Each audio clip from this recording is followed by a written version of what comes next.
नमस्कार, मी Ujjwala food corner MS12 मध्ये आज पुन्हा तुमच्या सर्वांचे खूप खूप स्वागत आहे। नवरात्राची उपवासाची सीरीज चालू आहे आपली आणि आज आपण बनवणार आहोत साबुदाणा वडा। आणि ज्यांना जास्त तेलकट खायचे नाही त्यांना त्याच साहित्यापासून आपण साबुदाण्याचे थालीपीठ सुद्धा बनवणार आहोत कमीत कमी तेलात। तर फार पटकन होणारी रेसिपी आहे आणि खायलाही फार टेस्टी लागते। नक्की ट्राय करा, रेसिपी शेवटपर्यंत बघा आणि ट्राय करून झाल्यावर कशी वाटली मला कमेंट मध्ये नक्की सांगा। रेसिपी आवडली असेल तर चॅनलला लाईक, शेअर आणि सबस्क्राइब करायला अजिबात विसरू नका।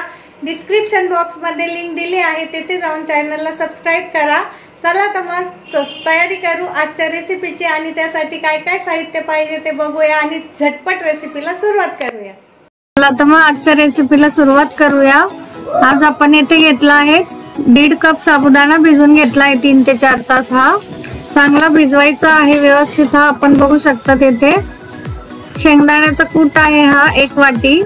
शेंगदाणे मस्त छान भाजून त्याचा बारीक कूट करून घेतलेला आहे आपण। आणि बटाटे आहे इथे 3 उकडलेले। मीठ घेतलंय आपण इथे मिरची आणि जिऱ्याची पेस्ट करून घेतली आपण। 5-6 मिरच्या आणि अर्धा चमचा जिरे आहे, त्यात थोडंसं मीठ टाकलेलं आहे मी बारीक करायला। इथे दही घेतलंय, अर्धी वाटी दही आहे आणि बारीक चिरलेली कोथिंबीर आपल्याला लागणार आहे। ही ऑप्शनल आहे, कोथिंबीर तुमच्या इकडे चालत असेल उपवासाला तर घाला, नाही घातली तरी चालेल। आता हे बटाटे आपल्याला बारीक करून घ्यायचे या किसणीच्या सहाय्याने, बारीक किसून घ्यायचे व्यवस्थित। आपण बघू शकता पटकन आपल्या बटाटे किसून झालेत, कारण हे मॅश करायला आपल्याला सोपे जातात किसून घेतलं की, नाही तर मग त्याच्या फोडी तशाच राहतात हाताने जर फोडले तर, मॅश केले तर। आता हा शेंगदाण्याचा कूट आहे हा यामध्ये आपण घालून घेऊ। सर्व शेंगदाण्याचा कूट आपण इथे घालून घेतलाय। शेंगदाणे मस्त छान भाजले की, खमंग भाजले की आपले पदार्थही छान होतात। आता मिरची आणि जिऱ्याची पेस्ट आहे ही घालून घेतली आपण। उपवासाला काही काही ठिकाणी अद्रकही चालते, तर जिथे चालत असेल त्यांनी अद्रक घातले तरी चालेल। मी ते अद्रक नाही घातले, फक्त जिरे, मिरची आणि मीठाची पेस्ट केलेली आहे ही। आवडत असेल तर आपण यामध्ये लाल मिरची पावडरही टाकू शकतो। आता इथे मी कोथिंबीर घातली आहे, बारीक चिरलेली कोथिंबीर होती अर्धी वाटी, ती मी सर्व घालून घेतली इथे। आणि हा भिजवलेला साबुदाणा आता आपण यामध्ये मिक्स करून घेणार आहोत। आपल्याला याचे साबुदाणा वडे आणि थालीपीठ करायचं आहे। जर आपला साबुदाणा भिजला नसेल तर कधी कधी आपले वडे व्यवस्थित येत नाही, अशा वेळेस बाइंडिंग साठी आपण थोडीशी अरारूट पावडर घातली तरी त्याला कोट व्यवस्थित येतो। आता हे थोडंसं मीठ यामध्ये घातलंय आपण, मिरची वाटताना अर्धा चमचा मीठ घातलं होतं, परत आपण थोडंसं मीठ यामध्ये घालून घेतलंय, कारण नंतर आपण बटाटे आणि साबुदाणा भरपूर यामध्ये ऍड केलाय। आता हे व्यवस्थित मळून घ्यायचं। आपण बघू शकता याचा छान असा डो तयार करून घेतलाय आपण। 4 ते 5 मिनिटं व्यवस्थित मिक्स करून झालं की एकजीव करून घ्यायचंय सर्व, म्हणजे आपले वडे फुटत नाहीत।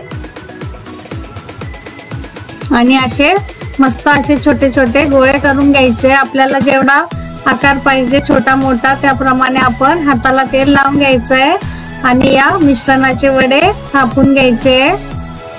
मस्त असे गोल गोल छोटे छोटे वडे मी इथे करून घेतले। जास्त जाड करायचे नाहीयेत, नाहीतर तळताना ते आतमधून कच्चे राहण्याची शक्यता असते। हे बघा आपले वडे थापून तयार झाले आहे। आता आपण हे तळून घेऊया पटकन। तळण्यासाठी मी इथे तेल घेतलंय, तेल गरम करायला ठेवलंय कढईमध्ये। तेल व्यवस्थित गरम करून घ्यायचंय। हे बघा आपलं तेल मस्त असं गरम झालंय। गरम झाल्यानंतर मी गॅस मीडियम आचेवर ठेवलाय आणि आता यामध्ये आपण वडे घालून घेऊ तळणीसाठी। गॅस जर फुल राहिला तर आपले वडे वरून भाजतील जास्त, पण मधून कच्चे राहतील, त्यामुळे गॅस मंदच ठेवायचा आहे, मोठा करायचा नाहीये। मोठ्या गॅसमुळे आपले वडे जळून जातील। आता हे थोड्या थोड्या वेळाने असे झारीच्या साहाय्याने हलवत राहायचे। म्हणजे ते खाली चिकटणार नाहीत। हे बघा, असे पलटून घ्यायचे सारखे 3 ते 4 मिनिटात आपले वडे मस्त असे कुरकुरीत खमंग तळून होतात। फार छान टेस्ट असते। उपवास असला तरी आपण खाऊ शकतो किंवा उपवास नसेल तरी आपण खाऊ शकतो। सर्वांना आवडतात हे वडे। आपण बघू शकता छान असा कलर आलेला आहे आपल्या साबुदाणा वड्यांना आणि आपले वडे तयार झाले। आता आपण थालीपीठाच मिश्रणाचं थालीपीठ बनवून घेऊया।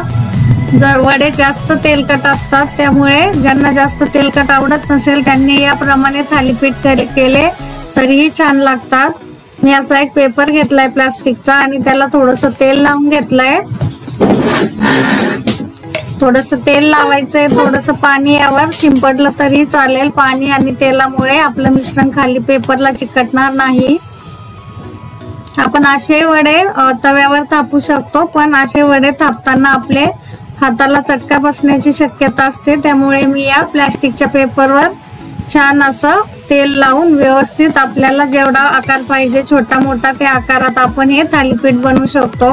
थालीपीठ सुद्धा आपल्याला जास्त जाड करायचं नाहीये, कारण ते व्यवस्थित भाजलं गेलं पाहिजे। यामध्ये आपण वरूनही जिरे घातले तरी छान लागतात। जिऱ्यामुळे थालीपीठला मस्त अशी टेस्ट येते वेगळी। आपण बघू शकता इथे सावकाश असं हे मिश्रण आपल्याला थालीपीठचं थापून घ्यायचं आहे आणि हाताला चिकटू नये म्हणून आपण व्यवस्थित तेल लावून घ्यायचं आहे।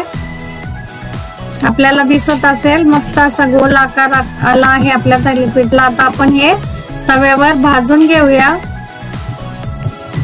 तव्यावर थोडं तूप टाकलं तरी चालेल किंवा आपल्याला जर नसेल आवडत तर नाही घातलं तरी चालेल, पण तुपाने मस्त अशी खमंग टेस्ट येते ह्याला। आपला तवा गरम झालाय, थोडंसं तूप लावून घेतलंय आपण तव्याला थालीपीठ चिकटू नाही म्हणून। आता गॅस आपल्याला एकदम मंद आचेवर ठेवायचा आहे आणि आपण बघू शकता याप्रमाणे थालीपीठ तव्यावर घालून घेतलंय। आता आपण तुपाचा वापर एकदम कमी केला आहे, त्यामुळे याला भाजायला थोडा जास्त वेळ लागतो।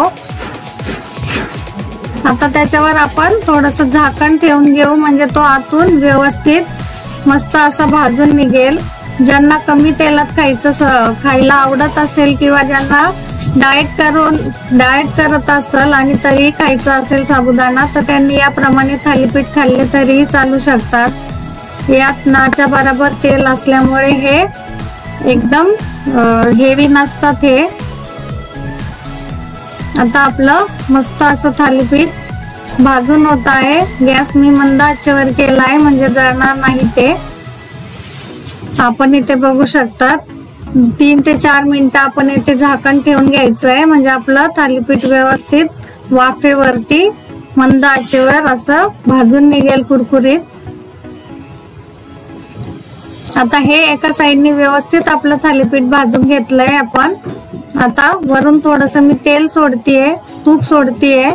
तेल टाकणार असेल, तुम्हाला आवडत असेल तर आपण तेलही घालू शकतात। मी इथे तूप टाकून घेतलंय।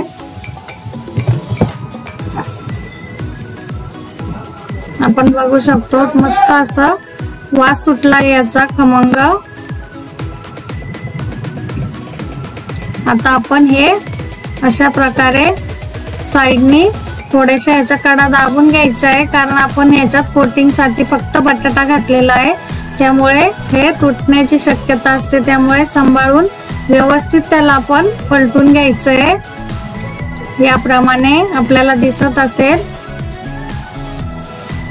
हे बघा आपलं थालीपीठ भाजून दुसऱ्या साइडने आपण भाजून मस्त असं थालीपीठ भाजून घेतलंय, आपण पलटून घेतलंय आणि न जळता आणि एकदम कमी तुपात आपलं मस्त असं थालीपीठ तयार आहे भाजून। आपण बघू शकता इथे। नक्की ट्राय करा, कसं झालं मला नक्की सांगा। रेसिपी आवडली असेल तर चॅनलला लाईक, शेअर आणि सबस्क्राईब करायला अजिबात विसरू नका। धन्यवाद।